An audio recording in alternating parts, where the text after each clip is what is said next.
Well, today we've got Richard Mulholland, and for me, he's been an inspiration with his books, as well as the art of presentation and the art of communication. I've listened to him live, and it's been incredible to see a man with passion, zeal, zest. And I brought him on the show today because I wanted him to discuss the art of communication, the art of communicating your purpose. If you do have a why, if there is really a why, how to find your why, and who we really are in terms of C19 online, in terms of communication. It's been incredible to watch his videos. I highly recommend you go into his YouTube channel. I've laughed, I've taken tips. It's been great. And welcome to the show, Richard Mulholland.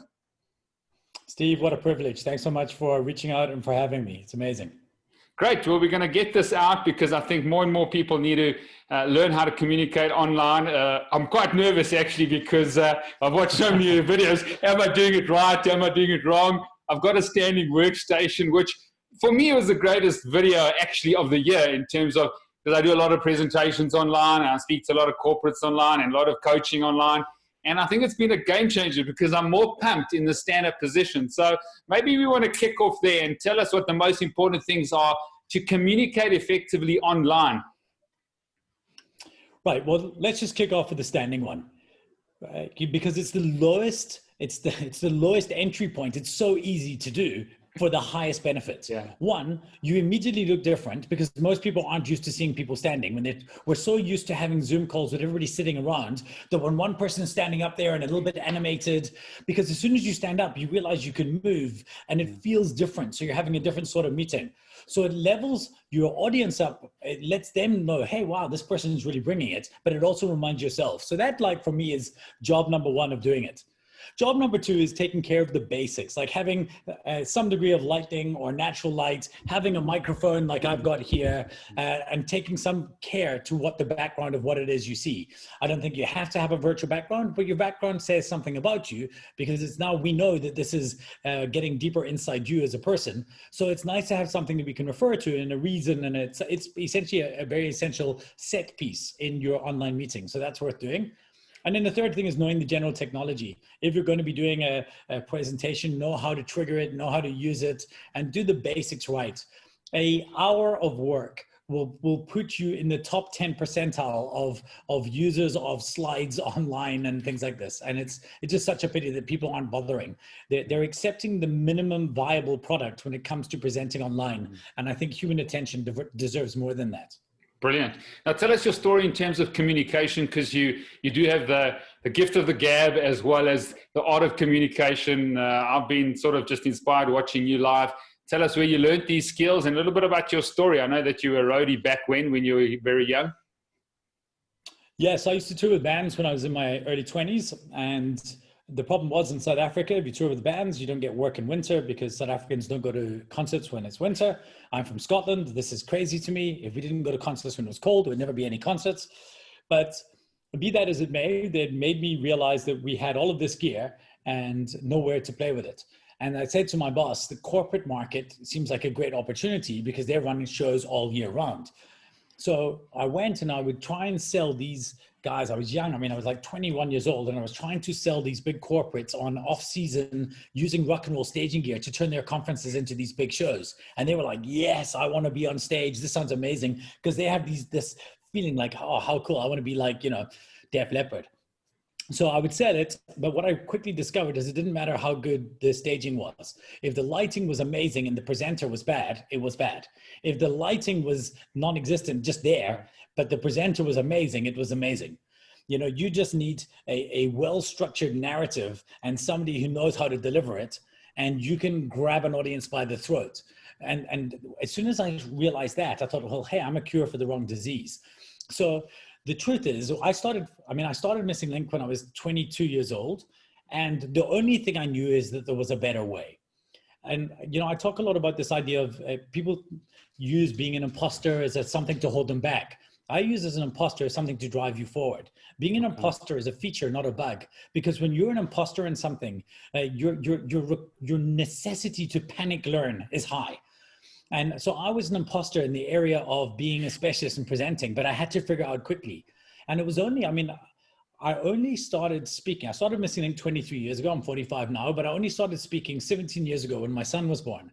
So for that gap, I hadn't even delivered a professional presentation, and I was consulting other people how they should do it.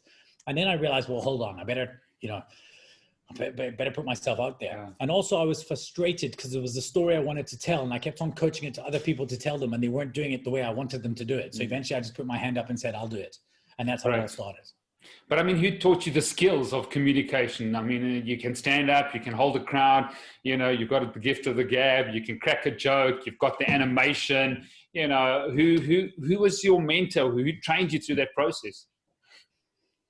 No, nobody trained me as such. Like it was one of the worst lies in the world is this lie that says, those who can do, those who can't teach. It's such a travesty because those who can teach. There is no better way to learn the art of presenting. One of the first things we run in our Story to Stage program is we make people do talk teardowns.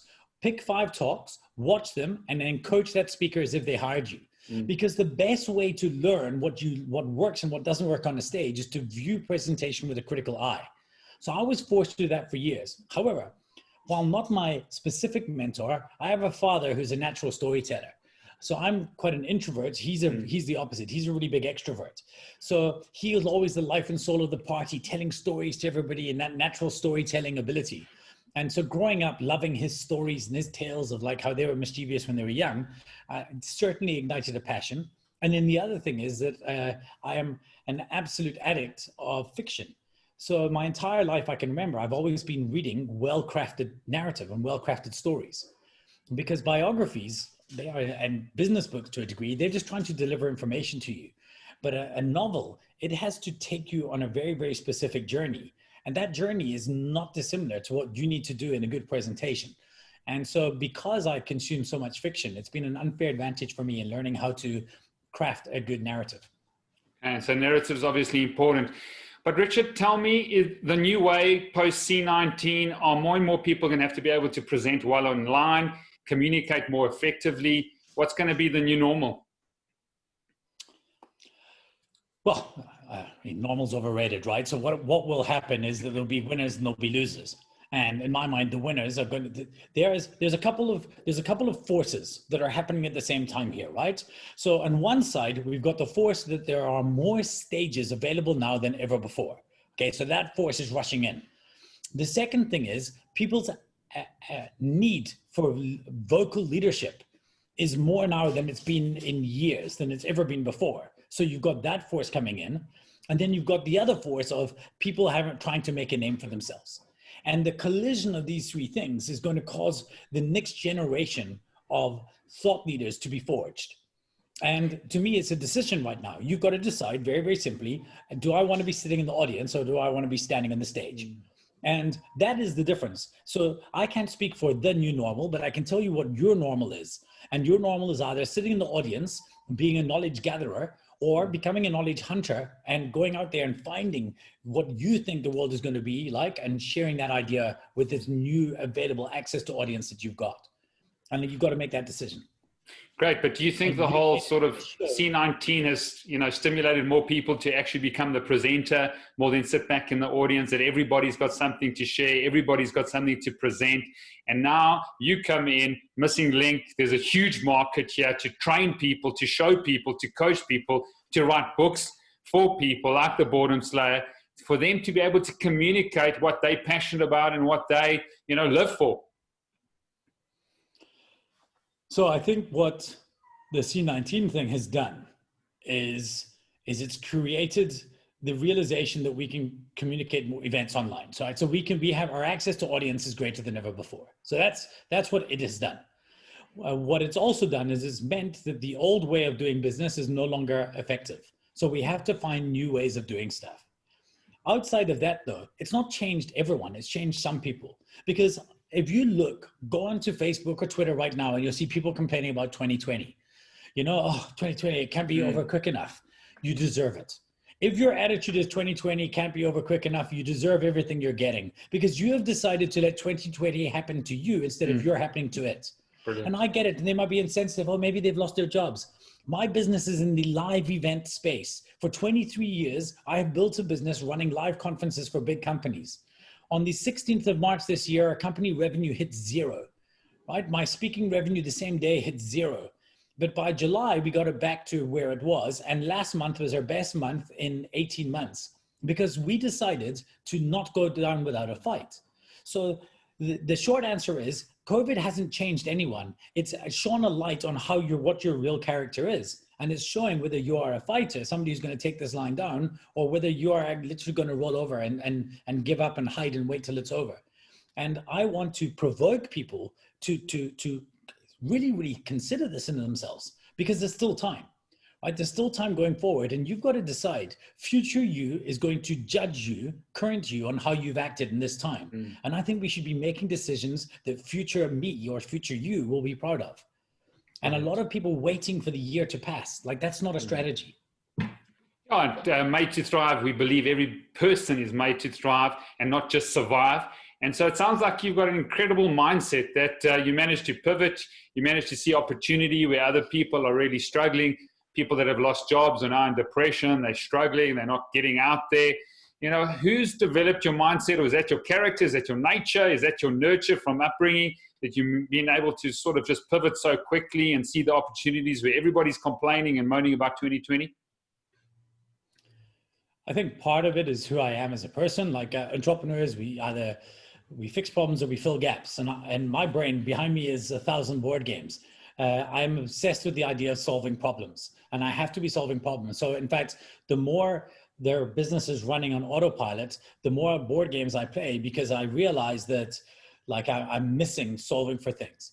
However, there's no way that you can't, like, don't rely on your character.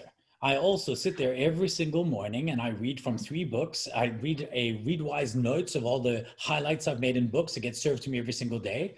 I then take 10 minutes to reflect on those and I write them down every single day. It's in my room right in front of me here. Every day I set a new day resolution. So today's is to consume less than 2,000 calories. And it's up front in front of me, sub 2K logs right in front of me there. I have worked out what success looks like for me on every single day, on every single week, and every single month, and every single year. I have a new day resolution that I put in place that makes me work out whether I can score the year as a win or a loss. I have built systems to force me to hold myself accountable to the kind of person I want to become. Now, you can either hope that it will happen to you by chance, or you can put systems in to help yourself succeed. And I realize that it's very, very easy to talk a good game on a podcast, but it's very, very difficult to live that. And I realize without building proper scaffolding for that, my dreams and my willpower will fall apart. So by realizing that if I want to break this 2,000, so I allow myself in a week, if I can get 7 new day resolutions as 5 new day resolutions as a win, my week is a win. So if I'm having a flat day and I want to have a bar of chocolate, then I must know that I'm deciding that today will be a loss. And then I don't have another loss. I have one more loss for the whole week. So I've made everything intentional. I think we need to become better intention seekers. And we've got to actually write stuff down and make decisions. And some people think I live far too structured a life, but it's the only system that works for me. I think good living requires scaffolding. It makes it easier. And when I have systems for thought, then I have freedom within that framework to be creative. Your boundaries create freedom. The riverbanks create that river to flow freely, allow you to be creative, allow you actually to make sure that you've got time, that everything else is sorted for, and there's nothing that you have to be concerned about other than your daily goal, your weekly goal, your yearly goal. Sounds like you're very self-actualized in that area, but it does take a personal purpose or a personal why. And I've been coaching for many years, and I find that people would put behavior changes in place for a long time. They'll put their systems in place, but if they don't have an ultimate purpose or why to get up and make sure that they have the 2,000 calories, make sure they get to the gym when it's a cold winter's morning, make sure they say no to the lemon meringue pie, which is my weakness. If there's not an underlying internal driver, they seem after 6 months to forget about all their action plans and their systems. What do you think about the why and the purpose in there? Well, I don't understand what you mean. I don't think I fully understand, because there's 100 whys. for me, right? The why is that my confidence is higher when I don't put on weight. I put on 20 kilograms a few years ago and my confidence was terrible and I lost it and I felt better. Yeah. So the eating is one thing. The confidence about, I have systems for logging ideas and trapping ideas when I find them. And that is because I want to be able to write new talks as quickly as possible. So that is that. I don't know, because I don't think, but don't you think your confidence is related to you being able to get up and present like this, to have clarity of thought, to have a clear mind, not to have brain fog, not to be swollen, to have correct health? So everything's related to the pinnacle of what your essence, what you bring to this world.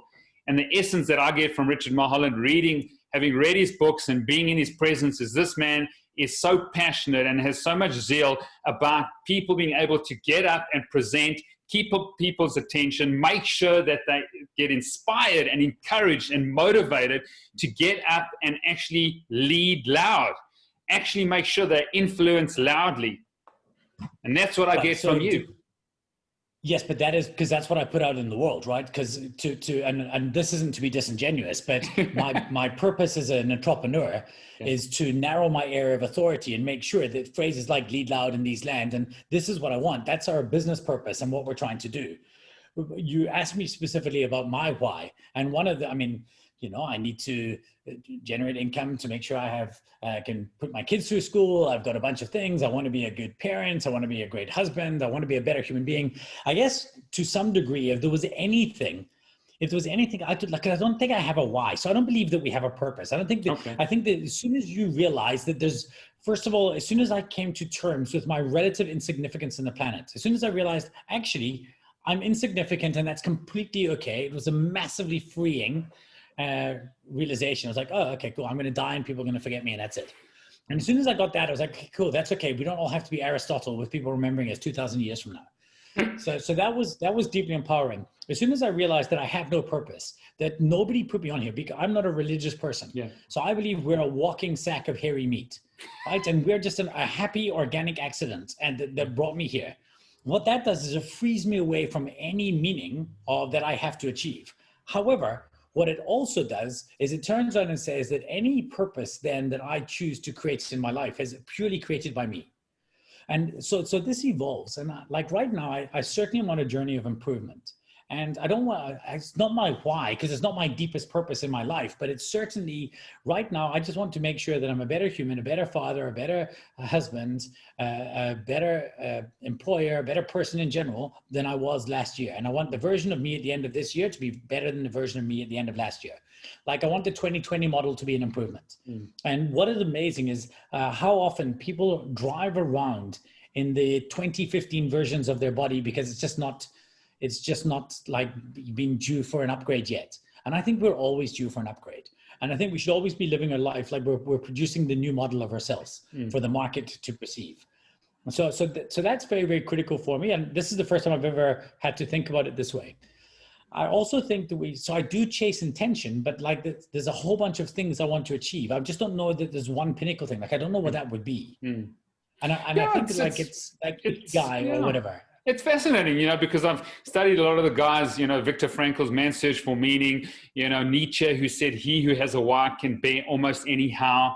And so what you bring to the barista when you get your coffee, what you bring to your kids, there could be different things, but often there's a theme that goes through. I mean, you're an entrepreneur, you're a motivator, you inspire people to lead loud, to get up there, to present well. I mean, that book behind me is like, don't go up there and present and make it so boring that people are listening, they're on their phone, you know, on Facebook. So when I think of you, I think of a man who's just so passionate about the art of communication in the most exciting way. You go to your website, you go to your Facebook, there's an essence of Rich Mulholland that says, guys, go up and smash it in the most incredible way because people's time's valuable. Okay, so this is fundamentally true. And I think this is a crisis for me.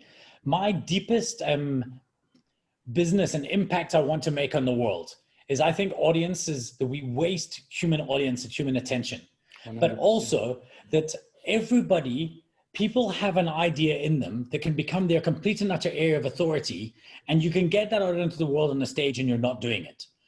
my business, my kind of sense of business purpose, the purpose of me, the entrepreneur, is to unleash that on people. But where I'm struggling with, and I don't know if this is right yet, okay, and I'm very curious to how you feel about this, because maybe you're right, maybe I'm overthinking it, maybe this is okay, this is my why.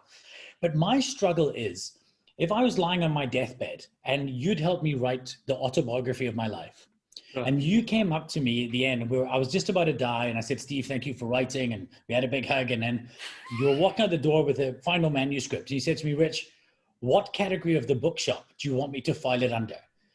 Like, in my mind, if you put the book of my life under public speaking, I feel like that would be a failure. Yeah. And I'm not sure why that is yet, but I feel like I want my life to be more than my vocation. Absolutely. And so maybe I'm overthinking it, but now I think about it, maybe it's okay. Maybe if the dent I make in the world is I change people's frame about public speaking, allowing people to put themselves out there, maybe that's okay too. But I think I struggle with the idea that I think that our life should be multifaceted. I always say that I never have to think outside the box because I have lots of boxes. Yeah. Right? You know, there's lots of things I want to achieve. However, when it comes to business and purpose and what I can give back to the world, I'm single-minded in my focus. It's on helping you be better when you're on stage and unleashing that passion within you. So that's definitely what excites me. That's when it either keeps me up at night or it helps me sleep soundly is that thinking. I'm just not sure. Do we need to have a why beyond vocation? And maybe we don't. Maybe this is a great discussion. Yeah, no, sure. And look, I think Maya Angelou sort of gave me a lot of clarity when she said, people won't remember what you said or did, but they're going to remember how you made them feel. And how you make me feel and many people is inspired. So I came to your talk, I listened to it. I love my work. I love what I do, but there was an inspiration that came from you to say, okay, Steve, get your story out now. Get your social media sorted.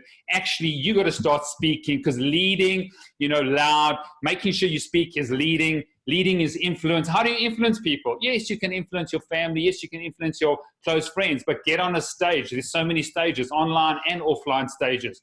So what you're going to bring to a party is you're going to inspire and motivate and encourage people to get their story out, to get their narrative out. And maybe it's only to a few, but it could actually be to thousands, to make sure that they actually improve their life. You know, Steve, we may well look at this conversation years from now, and this may be the moment that the penny dropped for me, that it's okay. Just hearing you say that, maybe I need to stop thinking too hard about this. Maybe the thing that I'm good at and the thing that I think matters to the world and the thing that I think the world needs is actually the thing that maybe it is my why. And maybe this is the moment that I've realized that maybe I can make enough of an impact just being that guy. Like the fact that you're saying that I've had that impact on you. I think I've struggled for so long because it's like, do I want to be boxed yet? And do I want to be these things? That I'd love your opinion on this. Sometimes by defining your why gives you too much, can possibly give you an opportunity to be a failure. Because if I put all of who I am into this identity of helping you go out there and lead loud, what if I fail? Then I'm basically giving myself a success criteria for my life that it hasn't fulfilled. But if I keep it open, and now I'm starting to see that this is probably a limiting belief that I need to let go of. And listening to you, realizing that, because when you were saying that, I thought, I could hear this all day and it would be enough. If I could get that kind of feedback from somebody who was in one of my talks, and I could get that once a week for the rest of my business career, I would be floating in the clouds, like with happiness. Like that would be incredible. But just like as you said it, I thought this is enough. And so maybe I'm overthinking it. Maybe this is a moment of clarity that you've given me, that it's okay to go out there and just to turn your vocation into what it is you're trying to do. Maybe it's okay to define yourself by the impact you have on work. So thank you. Pleasure.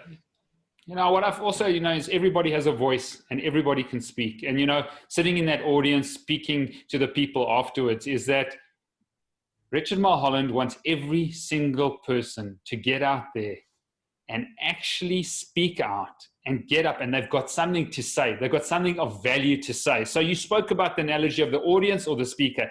My view is everybody should be sitting in the audience and everybody should be speaking. Because everybody's there to learn. You've been reading, you're sitting in the audience, you're listening to someone else, you're sitting in the audience, yet you're still getting up and you're speaking and you're leading and you're influencing. We all called to do that. And that's why I wanted you on, because I believe C19 is going to kickstart more and more people saying, hang on, there's another forum, there's another way that I can get through my digital device. I can get my voice out. I can lead someone, whether it's 1, the 100, the 1,000, the 10,000, the million. That's what everybody's called to. Well, Steve, that's why we created, so in fact, not why we were just creating Story to Stage, but when we interview people, that's why we accelerated it, because now there's more of an opportunity. There's more people at home.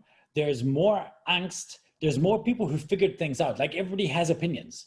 Right now we have more opinions available, but people aren't understanding how to craft them and get them out there. And I thought, this is what people need. They need help in getting their story out there.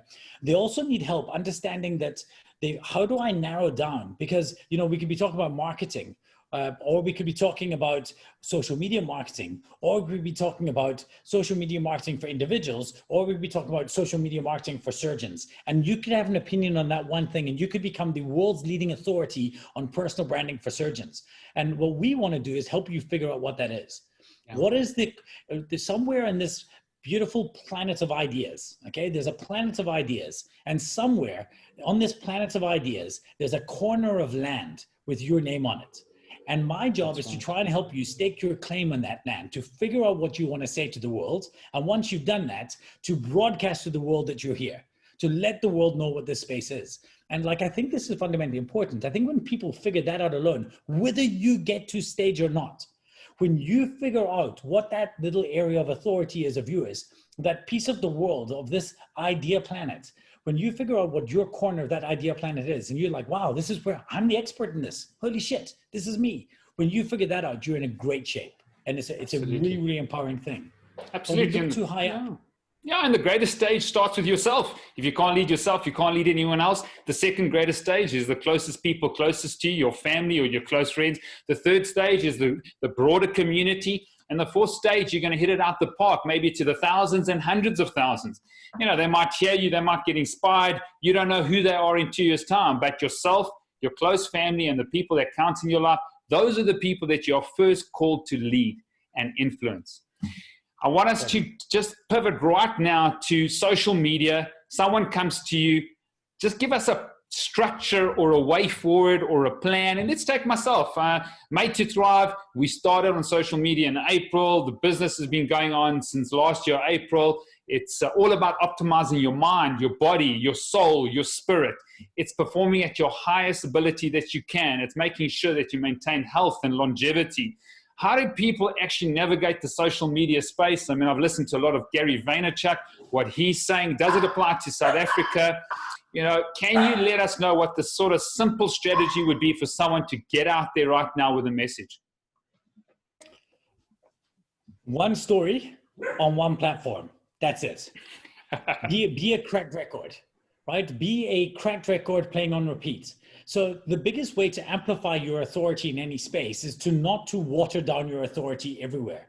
You know, there's that great line by Bruce Lee. He said that I fear a man a lot more that has practiced one kick 1,000 times than somebody who's practiced 1,000 kicks once. And that's what we all try to do. We all have two broad opinions. So we put out 20 ideas on social media, and we have opinions about everything. We have an opinion about every single tweet that came up in front of us that we think is valuable. But every time you have an opinion about one of those things, I can't tell you, and I don't know if you're anything like this with me, especially on Twitter. I'll open up Twitter and I'll start commenting, and then I'll sit at it and I'll look at it and I'll think, this is not an opinion that I think the world needs to know that I have. And because I guess it doesn't line back up to what I'm trying to do with my life. And so unless it's something I feel super strong about, or it's mildly amusing or fun or light, I won't share it. So I believe you've got to pick your platform where you can have the most influence. For me, that's LinkedIn. I really enjoy LinkedIn as a platform. I find that the engagement is nice. It's always contextual. People are all there for this. Everyone's there to work, so to speak. And so, and almost everybody else there is also trying to promote themselves. Nobody's just on for the lols and for the chats, you know? So there's a very, very nice understanding of what we're all there for. So that's the platform for me, and then double down on it. I think trying to navigate 5 systems and 5 platforms and to be everything in every space is very, very difficult unless you have a very big team behind you. or you have a team behind you who are helping you do that. So I do. So I have a person who will help me post on LinkedIn, and a person who will help me. But for me, the posts that I write myself, that will be primarily, well, I write all the posts myself, but they'll be posted automatically by me on LinkedIn and all my engagement there. Okay. But I just think that you need to work out the same thing in a talk. A talk has a single purpose. When you get off stage, you've said maybe 3 things or 5 things, your legacy list, the 5 things that I want you to take away are this, but actually you're trying to make one action happen. A talk has to deliver a message to achieve a result. So every great talk is about one core way of thinking, and every great social media interaction is about the same thing. So will this help me amplify my area of authority, or will it dilute my area of authority? And if it amplifies, do it. If it dilutes it, then just understand that that's what you're doing and make sure you're comfortable with doing that. Great. I mean, that's a great start. From then on, do you get a team behind you to, help you brand yourself and market yourself? I mean, let's take a CA sitting at one of the big, accounting firms who says they want to start talking about accounting online, want to create a brand and image. How does the story go? How do they go forward with that to make sure that they can use social media, get their voice out, start building a brand? So the first thing is, for everything that we want to learn nowadays, there's a YouTube channel with better content than practically a university. So especially relative to this space, if you want to learn about how to grow a strategy on YouTube or Twitter or something, like, there's a YouTube channel that's going to help you do that. There's a specialist out there who'll do that. So the job is to stop waiting until you're qualified and start when you're an imposter and be prolific. So decide what your opinion is, decide on the opinion you want to have, and think of every single facet of conversation you can have around that, and try and have it every other day or once a week, or have a thought about this thing consistently, and try and add to your thoughts around your area of authority as often as possible, and go out there and do that. Once you have that, once you've gained some momentum and traction, then by all means go to a specialist. So my first approach was to go to a lady who'd help me do, basically take the kind of thinking I would do, package it nicely for me, put it out on social media. And for a while, that's what we did. Then it was to work with a guy called Finn McKenty in the States, who actually helped us work out what is the role of an entrepreneur in a personal brand and an entrepreneurial run business, and how do you amplify that through social media. So he helped us figure that out. And then you have a strategy, then you get a marketing team behind you. Now, Missing Link is a 23-year-old business, so we have marketing teams and things, but I don't think that should be a limiting factor. It shouldn't be a reason for you to not go out there and engage on social media strategically just because you don't have a department that can roll it out. Brilliant. You can be a solopreneur in this space. Sounds excellent. And I think a lot of people are going to start doing that in just terms of the entrepreneurial space. I think corporates are, I just see business changing from big buildings to people working for themselves, the internet and e-commerce opening up in South Africa. I think there's going to be some exponential growth in terms of people getting out their message. So thank you for that. What do you think is going to change from a digital sort of media and social media space? Are we going to be seeing Facebook strong next year, LinkedIn, your Instagram, your Twitters, TikTok? Are there going to be new platforms? There's a lot of censorship already happening on YouTube, on Facebook. People's opinions are being ripped down. People are going onto their own platforms. Where do we look social media, especially in South Africa? What's going to happen? I have no idea. Remember what I said to you earlier about sticking to your area of authority? I genuinely have no idea. I don't know what's going to be cooked up. So the best way to figure out the future is to look at the history. There will become a new prevalent social media platform. That platform, whatever it is, the new TikTok, will become, it will be its own way of doing things, and then it will become a feature in everybody else's. So it will launch as a product, and it will soon become a feature in somebody else's platform. What I will say, though, is picking the timing of building your authority on an emerging platform is a phenomenal way. If you can tie your rocket to a platform that's going to the moon, it's an amazing way to grow your career fast. If you're not in early, if you weren't one of the early TikTokers, you're probably not going to have the 1 million followers. So I didn't even bother going on it. But also I decided to not be distracted from what I was trying to do. So I could go and take the opportunity over there, but that's a little bit like of a distraction for me. And I think we must be wary of the distractions. But if you're starting out, by all means, go and embrace whatever platform you think will happen. Okay. What's going to happen is there are going to be new platforms. The algorithms are going to continue to make it more and more difficult for you to build your own reputation on them. And the the return to the single highest point of authority that you can own is your own mailing list.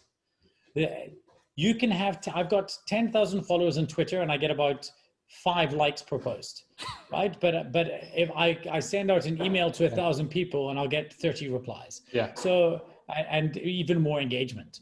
The best thing that, if you can own your own audience in some way, that is the best audience you have, is the audience you don't have to pay to play with. Yeah. And, you know, I think a great reminder for all of us is once a year, everyone should open up Kevin Kelly's 1,000 True Fans blog post and read about having 1,000 true fans and why that's more important than having 100,000, you know, being, having an arbitrarily large following of people. I think we need to find out who, if we could only cherry pick our followers and we could be able to engage with just 1,000 of them, who would they be? What would they look like? And how can I best interact with them? Well, there's a lot of value there. That's my social media strategy, as opposed to, because I have no real knowledge about what will happen globally. Yeah, but you're on the cutting edge in terms of making sure that you can get your message out. And, you know, I think you've helped a lot of companies. And so I think a social media strategy, it seems like you have to do it. It's a must. You can't get away without getting your message out there without social media. Am I right? Totally. Well, I believe so. So at least from me strategically, social media is an amplification of your authority. So if you have some authority, you're delivering it from a stage, the great way to reconnect with your audience after you leave that stage or that webinar is through social media. And I just want to say one little thing that I think in terms of, we're constantly leading the way with our corporate clients about how they should present and what tools they should use. And even internally with my staff. And my secret weapon is every single night before I go to bed, I don't do social media at night, I check Product Hunt. And I see what has been listed and voted up on Product Hunt in that day. So what are the cool new emerging technologies? There's always onboarding specials. This is where every onboarding platform gets launched. Every new platform basically makes its way into the world. Its debut, its debutante's ball is Product Hunt, one day on Product Hunt. So every single day I check Product Hunt to see what new technologies are out there, and I sign up for them and I test them and I check them out. And invariably some of them win, and then I'm already on nice and early. Okay. And some of them lose and I'm not. Is that a website or is that an app, or is that a website or app?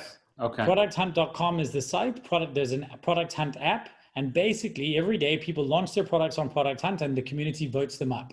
Wow. And so that's how I find all these new presentation technologies, these new tools, these new webinar platforms, but also new productivity systems.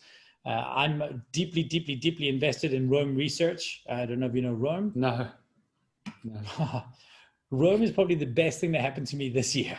It is an upgrade to the human brain. Okay. Roam Research gives you a second brain. It uses bi-directional linking. And I understand that this is I don't know if you can enable screen sharing for a second. No, absolutely. But I understand that this is a audible medium. But in my Roam Research, it's audio. It's audio and visual. We're going to be putting on this on YouTube. There's so much value. When Amazing. You know, when the Boredom Slayer says my secret weapon is something, people are going to listen up. So I hope so. This tool here. This tool, in fact, I think they're about to announce, and today, so definitely before you come out, they're announcing that Tim Ferriss has come out of retirement as an investor to invest in this, and Patrick Collison from Stripe is investing in it. You see these are my ideas that I have for things and how they're invested and how they're linked to each other. So for example, in our Story to Stage program, if I go here, if I have an idea on a random day, I just tag it Story to Stage, and then it's linked. So that idea is linked on August the 10th to Story to Stage, define your objectives and what is your speaking ikigai. Yeah. But ikigai could be a page as well. I can have a thing on peroration. So peroration, I've done another video on there. This has its own page. So every idea has its own page around what it is you want to do. And every concept is linked on many, many different things. So if I go to public speaking, it has its own pages. It has, you know, different content around public speaking, and everything is interlinked. So it's basically processes ideas in your brain the same way that that a tool like your brain does.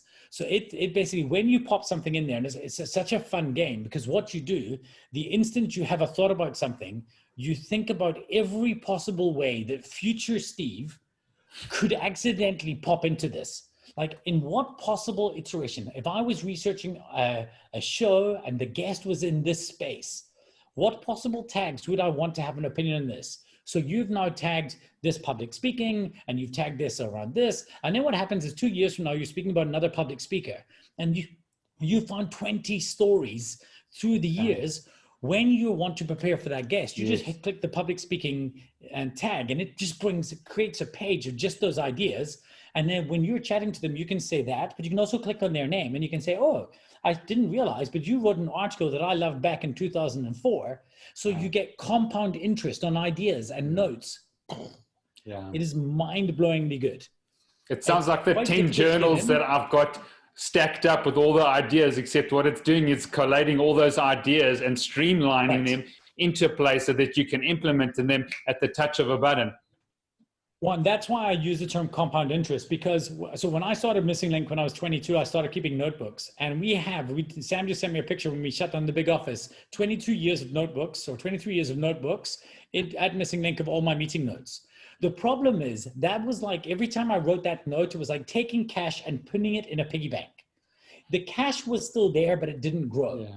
And there was no compound growth on those notes that I took because they were stuck. Even in Evernote, yes, you can go and search for them, but where did I file them again? Which piggy bank did I put them in?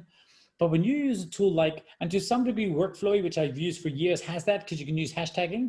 But when you can use a tool that has bidirectional linking, what it does is it's now offering you this compound interest, because an idea, an arbitrary idea that you had and you forgot, you trap. We all need to have idea traps, and you trap it in Rome and you link it in ways that you can make it find for future you to find. And then later on, all of these things is like building this amazing knowledge account. And like my jealousy is that my children will start their careers with this. Yeah, their life, every note they take will just grow and grow and grow and grow and grow their knowledge around a topic.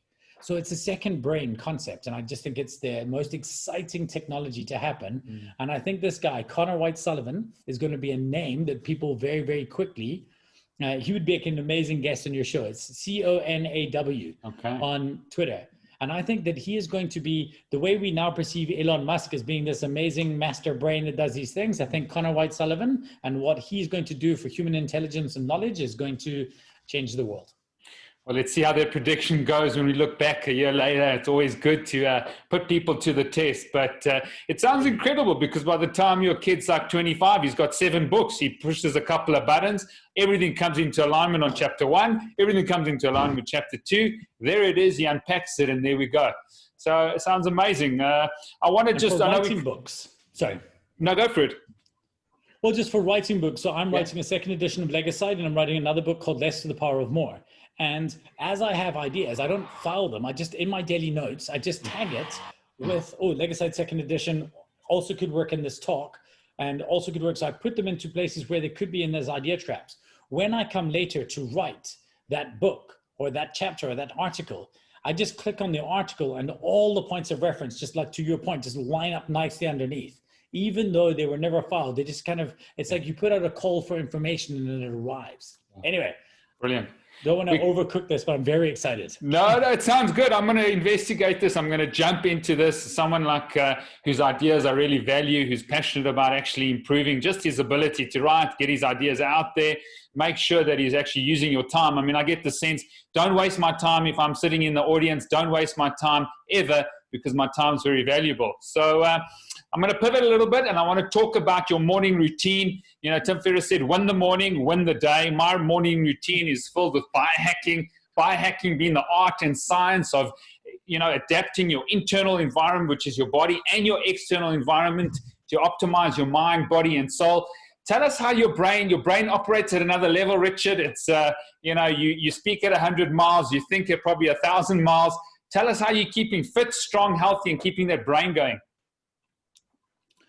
So there's a few things in the morning routine. So I wake up, before I do social media of any type, I read. So I read I've always got 2 books on the go, and I read a passage from each one of those. So at the moment I'm reading Tolstoy's Calendar of Wisdom.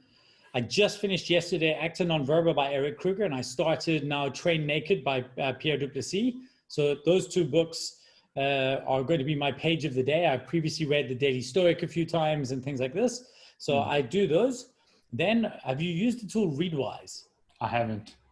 So Readwise takes all the highlights from your Kindle notes. So when I make Kindle notes, I make notes and then I make notes on those notes, and it serves them back to you 3 times in 3 notes a day. So I read, say this year, I think I've just read 40 books, and even mostly fiction, and I make notes in those books. And then Readwise in the morning says, okay, here's 3 random notes. Because usually we make notes in books and we forget them. So it gives you these little cue cards, and you can actually make them come back and test you as well if you want to.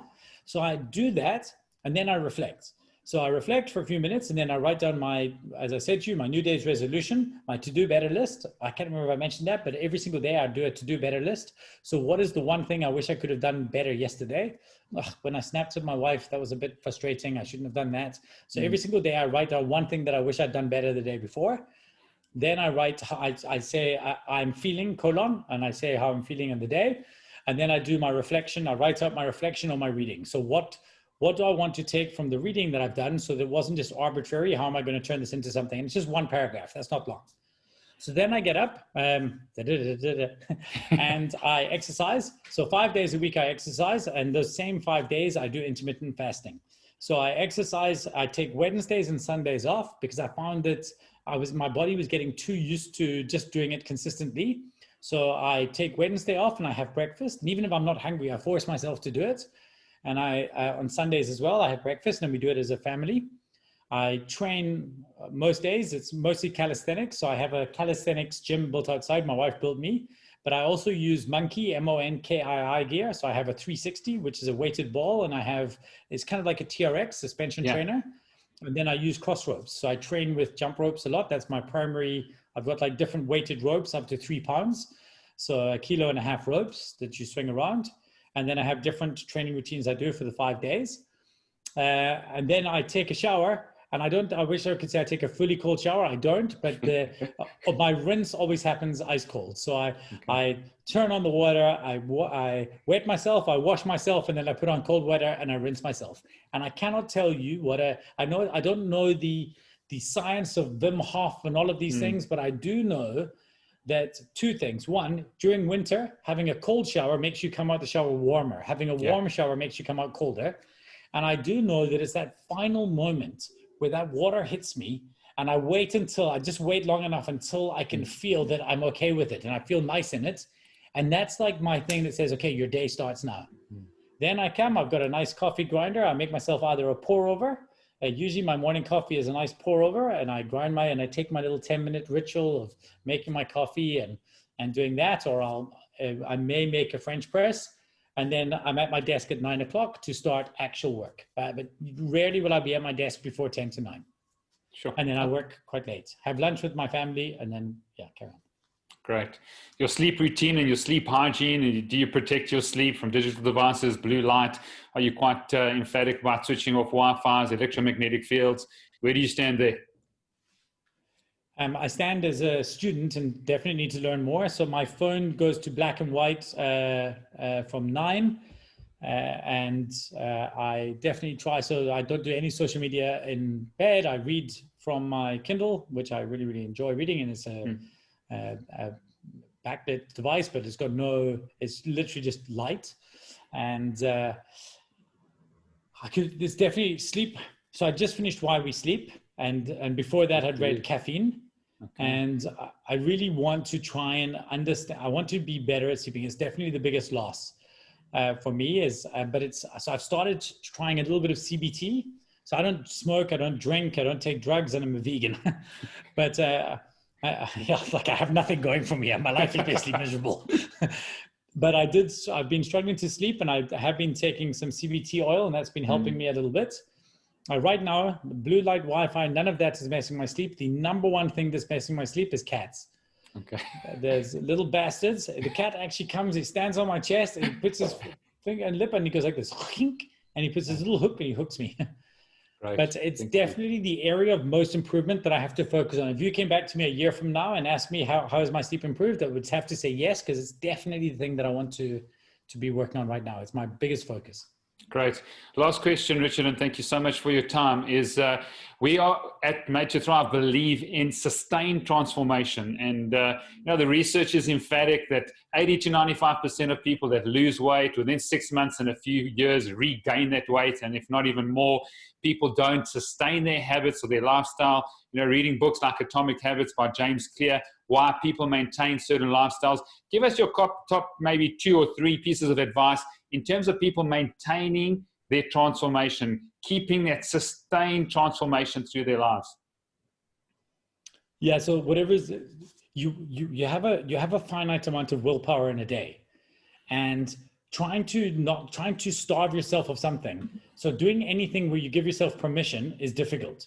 When I went vegetarian, it was actually tricky for me because I still had the options. I did like vegan during the week, but I was like vegetarian and week, and then I thought, well, but I can just sneak this. I'll have a bar of chocolate or I'll do something like this. And it was easy. But as soon as I decided, okay, well, I'm going fully vegan, then it was easy. I removed that option for me. So it wasn't something that ever robbed me of any willpower, because it takes no willpower for me not to eat meat.